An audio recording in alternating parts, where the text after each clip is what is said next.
Dominus vobiscum.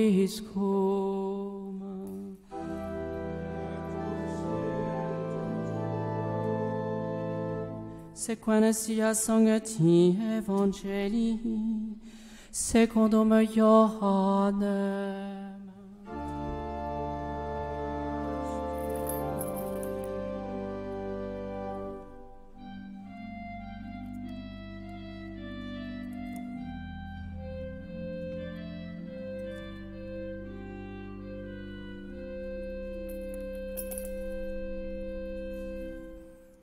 Commencement de l'Évangile selon saint Jean. Au commencement était le Verbe, et le Verbe était avec Dieu, et le Verbe était Dieu. Il était au commencement avec Dieu. Tout fut fait par lui, et sans lui rien ne fut fait de ce qui a été fait. En lui était la lumière, et la lumière était la lumière des hommes, et la lumière luit dans les ténèbres, et les ténèbres ne l'ont pas saisie. Il y eut un homme envoyé de Dieu, son nom était Jean. Il vint comme témoin pour rendre témoignage à la lumière, afin que tous croient par lui. Il n'était pas la lumière, mais le témoin de la lumière. Le Verbe était la vraie lumière, celle qui éclaire tout homme venant dans le monde. Il était dans le monde, et le monde fut fait par lui, et le monde ne l'a pas connu. Il est venu chez les siens, et les siens ne l'ont pas reçu. Mais à tous ceux qui l'ont reçu, il a donné pouvoir de devenir enfants de Dieu à ceux qui croient en son nom, eux qui ne sont pas nés du sang, ni d'un vouloir charnel, ni d'un vouloir d'homme, mais qui sont nés de Dieu, et le Verbe s'est fait chair.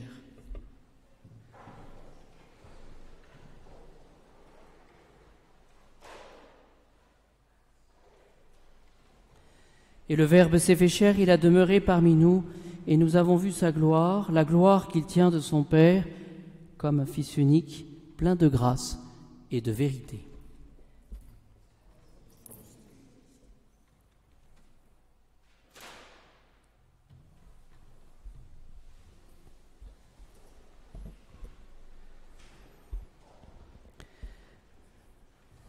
La liturgie de cette messe du jour nous invite, quant à l'Évangile, à relire, à réentendre, à méditer le commencement de cet Évangile, le prologue de cet Évangile de saint Jean. Et l'Église,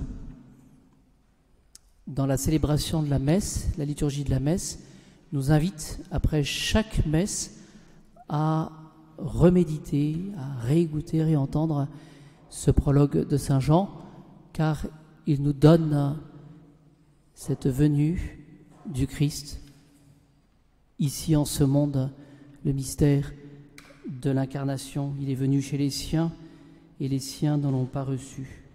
Mais à tous ceux qui l'ont reçu, il a donné pouvoir de devenir enfants de Dieu à ceux qui croient en son nom.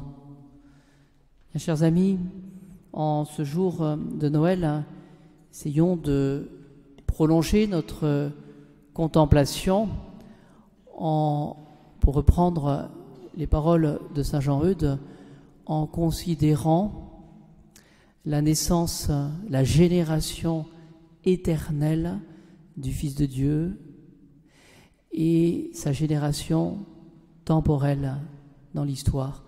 Dans la deuxième personne de la Sainte Trinité, Dieu le Fils, il y a celui qui est l'égal du Père, celui qui finalement existe de toute éternité. Dieu le Fils, génération éternelle. Et cette génération temporelle avec la naissance dans la crèche de Bethléem, cette union des deux natures, le Christ qui justement épouse notre nature humaine, nos infirmités, c'est pour cela qu'il se présente dans la pauvreté. Alors, bien chers amis,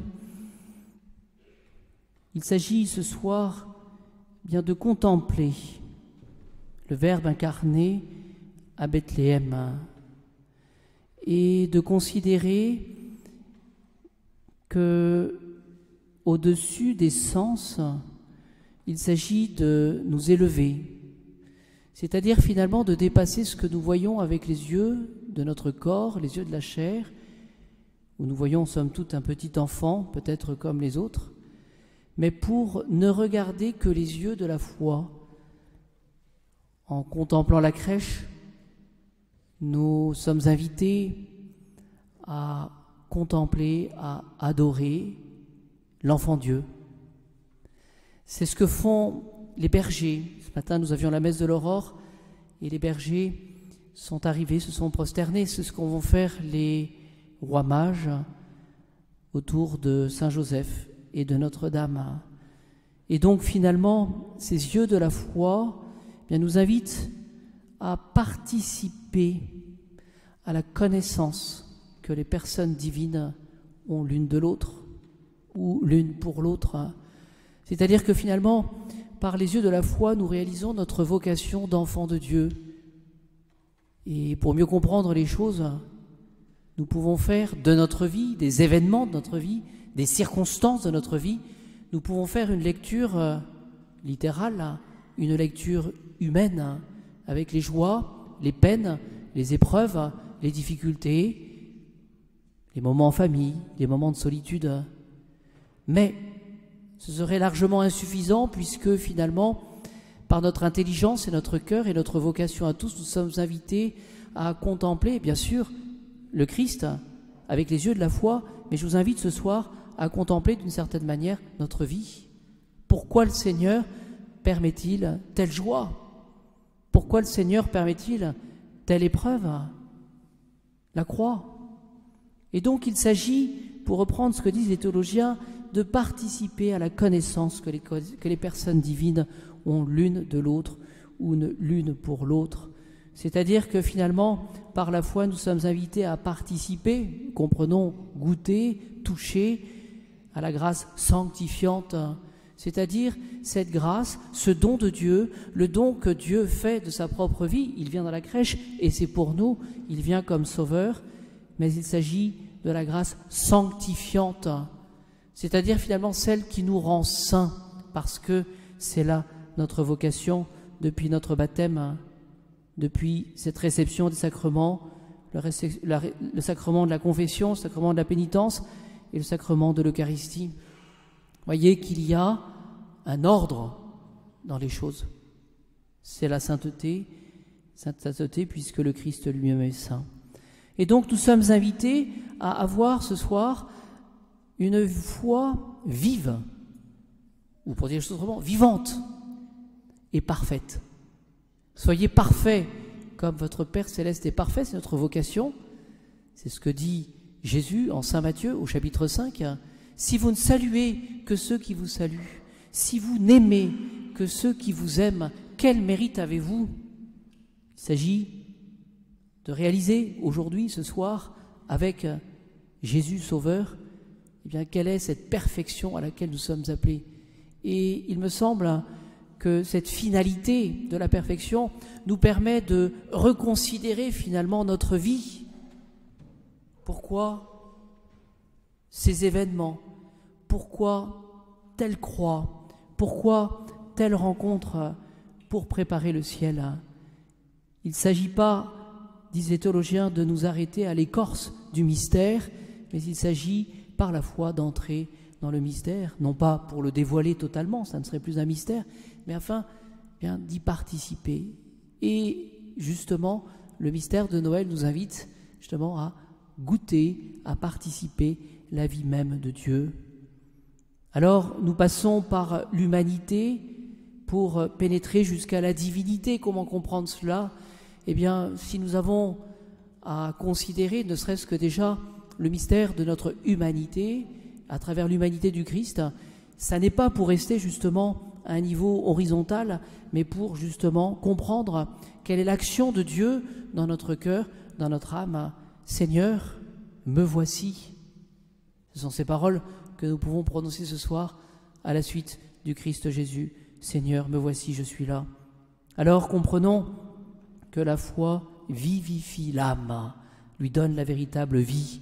Est-ce que finalement je ne suis pas mort par mon égoïsme, par une vue trop naturelle des choses, alors que le Seigneur m'appelle par la crèche, par le mystère de l'incarnation, à vivre de la véritable vie. Mon âme se prosterne, mon âme se livre tout entière justement au Christ Jésus qui vient et qui veut qu'on le suive. Cette union établie entre Dieu et l'homme à travers l'incarnation, eh bien, doit nous aider justement à réaliser notre vocation. Je termine simplement par cet exemple qui, me semble-t-il, sera éloquent. Qu'il est difficile de prendre un peu de temps pour prier. Regardons comme souvent nous sommes avares lorsqu'il s'agit de donner un peu de temps au Seigneur et de toucher le divin par la prière.